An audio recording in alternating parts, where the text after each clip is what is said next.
Selamat datang di Podcaster Podcast Bea Cukai Ternate. Di sini saya Reza dan saya tentunya nggak Jana. sendirian, ada teman saya Ada Jana di sini. dan kita berdua di sini menggantikan posisi dari abang-abang kita yang dulunya juga di posisi kita sekarang. Tentunya nggak lupa kita berdua ngucapin selamat buat abang-abang yang udah mutasi. Semoga sukses selalu di sana. Ditunggu kabar baiknya ke depannya.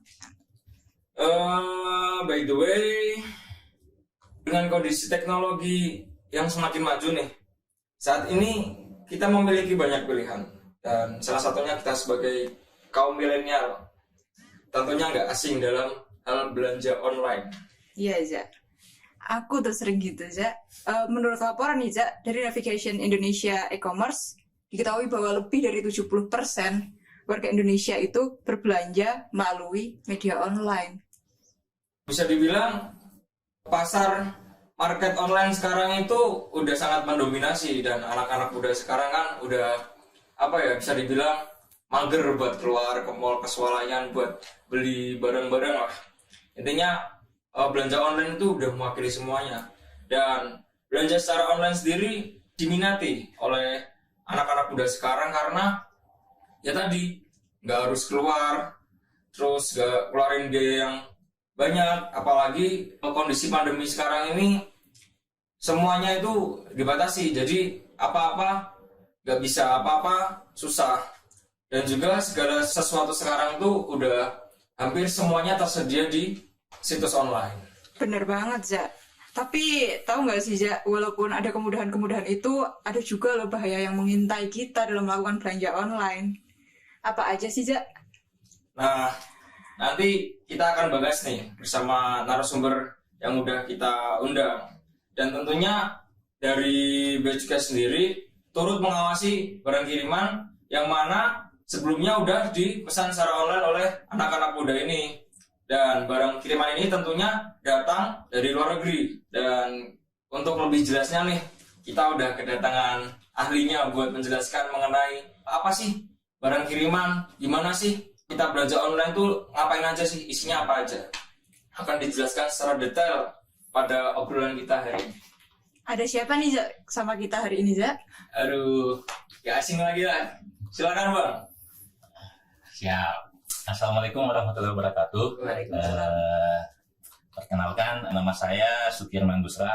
Saya saat ini menjabat sebagai pejabat pemeriksa bea dan cukai ahli pertama di Bea Cukai Ternate. Jadi saya sudah 2 tahun lebih lah di Ternate. Jadi ya mudah-mudahan segera ada yang menggantikan juga. Ya, jadi menyusul teman-teman yang sudah pindah duluan lah.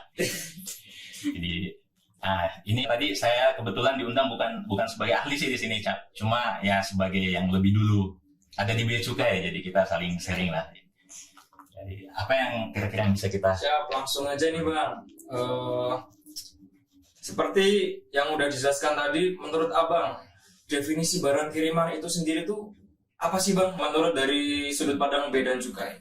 Nah, jadi sebelum kita membahas tentang pokok pembahasan barang kirimannya, tentu kita harus mengacu dulu nih, apa sih dasar hukumnya sebenarnya. Nah, pasti Bang. Ya, siap. Jadi barang kiriman ini dasar hukumnya itu yang terbaru itu PMK 199 tahun 2019. Nah, sebelumnya itu ada PMK 182 2016, terus diubah ke PMK 112 tahun 2018. Nah, tentu kita mungkin perlu mengetahui nih, apa sih alasan kenapa aturan ini diupdate, terus diubah seperti itu. Nah, tentu yang pertama itu karena pemerintah mendengarkan masukan-masukan dari pelaku usaha dalam negeri yang tentu merasa agak terganggu lah dengan banyaknya barang kiriman ini. Jadi kalau kita lihat data yang ada itu sebelum pemberlakuan PMK yang terbaru itu, PMK 199, jadi tahun 2016 itu jumlah barang kiriman yang masuk ke Indonesia itu 6,1 juta barang kiriman. Wow. Lumayan ya. Nah, itu belum ada apa-apanya. Nah, 2017 meningkat menjadi 19,57 juta. Nah, 19,57 juta 2017. 2018 meningkat lagi menjadi 57,92 juta barang kiriman. Jadi 250% meningkatnya. Nah, itulah yang mendorong sehingga tahun 2019 diupdate PMK itu menjadi PMK 199. Nah, di situ ada pengertian tentang barang kiriman. Jadi barang kiriman itu menurut PMK itu adalah barang yang dikirim ke Indonesia melalui pengusaha barang kiriman. Nah, pengusaha barang kiriman ini ada dua lagi nih, sesuai dengan PMK itu. Ada pengusaha pos yang ditunjuk oleh pemerintah, dalam hal ini Pos Indonesia, dan ada perusahaan jasa titipan, PJT. Seperti itu.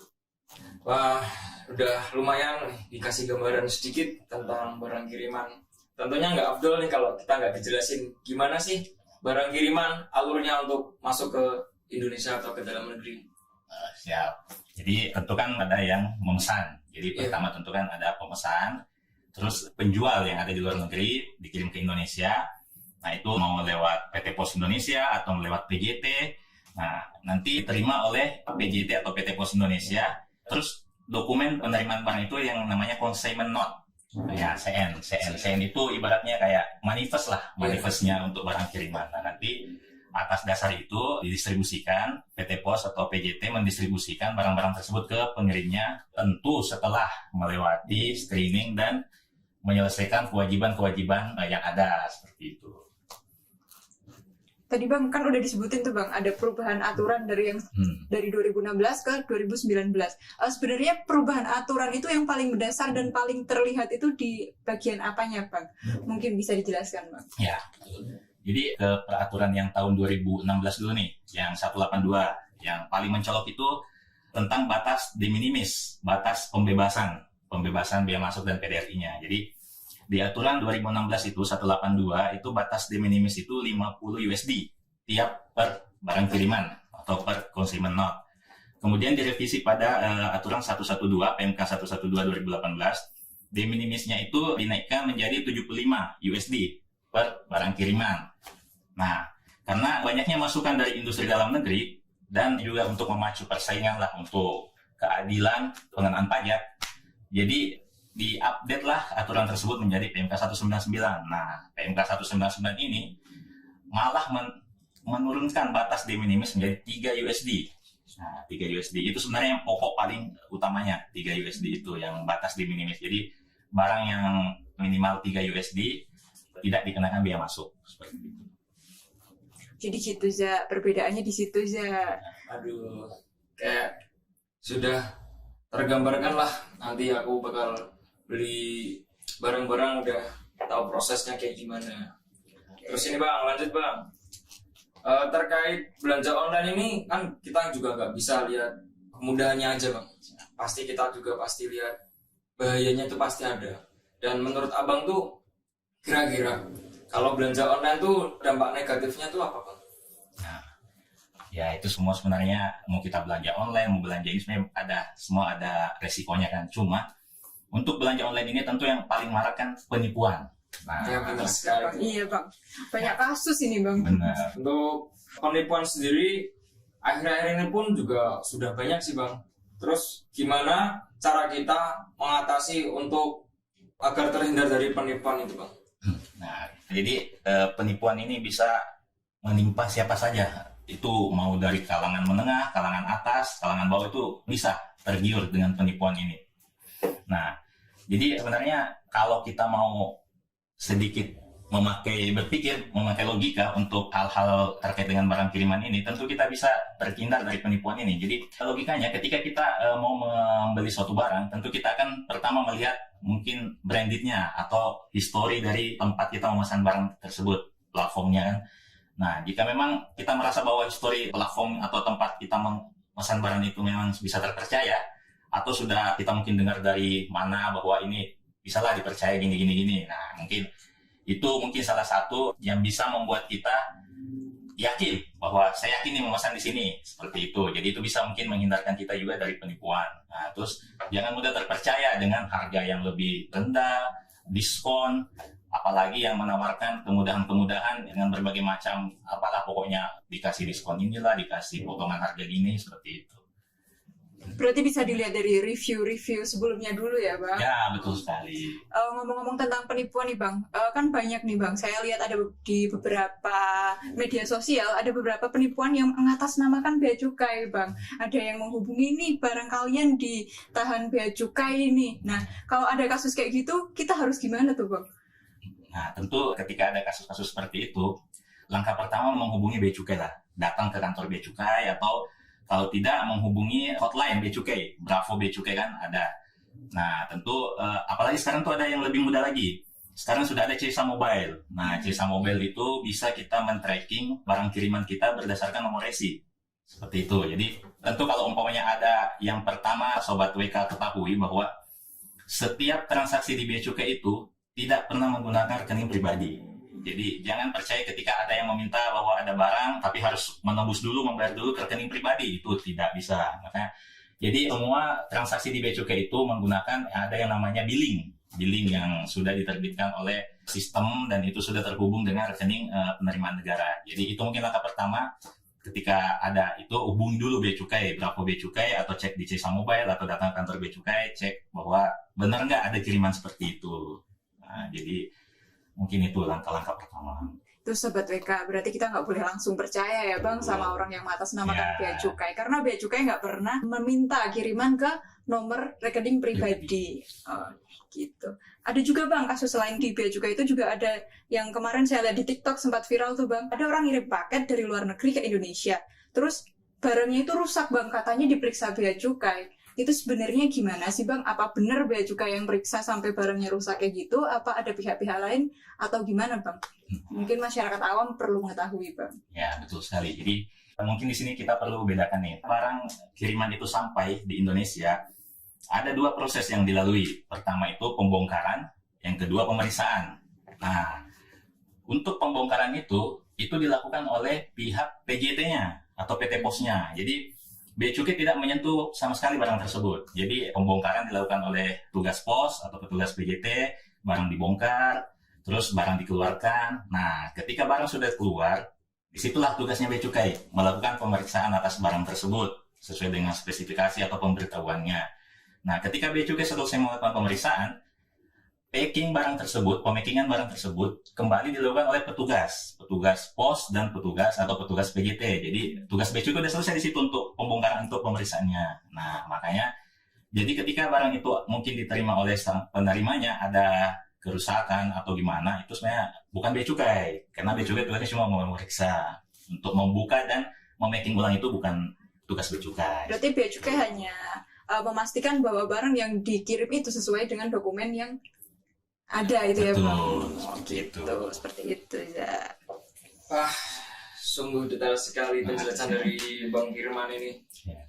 Satu lagi nih Bang, saya nih kepo nih Bang. Mengenai black market Bang, apa itu bisa dibilang sistemnya seperti barang kiriman atau seperti yang lain Bang? Bisa dijelaskan sedikit Pak? Nah, kita kalau berbicara tentang black market, kan namanya saja sudah black market, jadi sudah pasar gelap lah ceritanya. Jadi itu sudah bisa dikatakan bahwa itu barang ilegal lah. Nah, barang ilegal. Biasanya itu dulu kita sering mendengar black market itu untuk barang elektronik, handphone lah misalnya, handphone. Nah, tapi sejak diberlakukannya peraturan Kominfo tentang pemberlakuan pembatasan IMEI, nah kita sudah jarang tuh mendengar namanya HP-HP yang black market, HP-HP ini karena semua harus didaftarkan dulu IMEI-nya. Nah, untuk pendaftaran IMEI itu kan harus membayar billing seperti itu. Nah, tentunya juga untuk barang yang lain yang BM ini, black market ini, nah tentu bisa dikatakan mungkin itu tidak sesuai dengan peraturan yang berlaku masuknya. Jadi bisa dikatakan mungkin itu barang ilegal. Jadi mungkin sekalian Sobat WK mungkin kita di sini menegaskan bahwa sebenarnya legal itu mudah. Jadi tidak usahlah kita mencari yang ilegal. Legal itu mudah dan murah. Seperti itu. Siap, jadi Bea Cukai siap sedia buat membantu konsumen terkait belanja online ini ya Bang, berarti ya Bang? Iya, sangat siap. Apalagi Standby. sekarang kan petugas Bea Cukai itu milenial tuh. Ada 60%, 70% milenial ya. Termasuk Bang Firman juga. Oh iya, saya masih milenial. Aduh. Jadi jangan takut berhubungan sama Bea Cukai. Oke, ya mungkin ini udah panjang kita ngobrolnya, Jak. Mungkin ada tips dari Bang Firman agar kita lebih mudah, lebih kayak kata Bang Firman barusan, legal itu mudah dan murah. Mungkin ada tips dari Bang Firman buat Sobat WK sekalian agar dalam berbelanja online atau menerima barang kiriman itu tidak mudah tertipu, Bang. Intinya itu kita ada di situ, Bang. Ya, betul sekali. Jadi mungkin tips saya sederhana sih, maksudnya kita jangan gampang tergoda dengan barang murah dan adanya diskon-diskon seperti itu. Jadi kan sudah zaman teknologi sudah sangat canggih, jadi kita bisa mengecek umpamanya suatu harga barang segini, kita bisa mengecek di platform yang lain apakah memang harga pasarnya seperti itu. Jadi, dan yang paling utama tips saya menurut saya itu cintai produk lokal. Dukung UMKM. Nah, dukung UMKM Nomor itu satu. sebenarnya nomor satu. Jadi buat apa jika udah ada di Indonesia, buat apa kita menyusahkan diri untuk memesan di luar dengan resiko yang lebih besar? Benar juga. Setuju. Pak. Produk lokal juga nggak kalah bagus dari Betul produk sekali. luar. Cintailah produk-produk Indonesia. Nah, Kayak iklan nih. disponsori oleh. Siap. Terima kasih Bang Kirman udah hadir di sini bareng kita, memberi informasi buat kita semua dan sobat WK utamanya terkait barang kiriman. Dan terima kasih kepada seluruh pendengar podcaster Bea Cukai Ternate. Cukup sampai di sini obrolan kita pada hari ini. Saya Reza. Saya Jana, Ditunggu bintang-bintang tamu keren selanjutnya. sampai jumpa di episode selanjutnya.